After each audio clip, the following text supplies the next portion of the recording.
একটা উৎসব হচ্ছে বৈশাখ, অথচ আমরা এটাকে টোটালটা চেঞ্জ করে দিয়ে ইহুদিদের অনুসরণে, খ্রিস্টানদের অনুসরণে আমরা এখন করতেছি। যা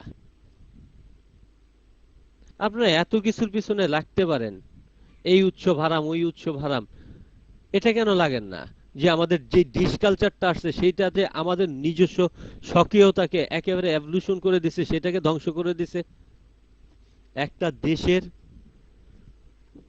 মূল জাতিসত্তার, জাতীয় যেই চেতনা, মানে জাতি চেতনা বোধ, মানে আমার বাংলাদেশের পোশাক, বাংলাদেশের বৈচিত্র্য, সমস্ত কিছু নষ্ট হয়ে যায় অন্যের জিনিসগুলো নিয়ে আমরা যদি কালচার করি।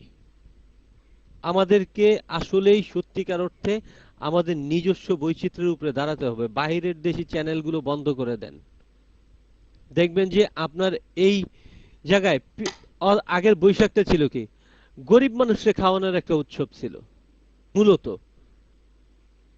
এই পান্তা ইলিশ বলেন, কিংবা মানে টাকা পয়সা উদ্ধারের বিষয়টা বলেন, খাজনা আদায়ের বিষয়টা বলেন, সবকিছুতেই দেখা যেত খাওয়াইতো। খাওয়াইতো বছরে অন্তপক্ষে এই একটা দিন গরিব মানুষরা খুব আরামায়েশে খেতে পারতো। এটা নষ্ট হয়ে গেছে। সুতরাং এই পরিবেশে অশ্লীলতা যেহেতু বর্জন করা যাচ্ছে না, সেহেতু এর থেকে দূরে থাকাই ভালো। Mic free. আসসালামু আলাইকুম।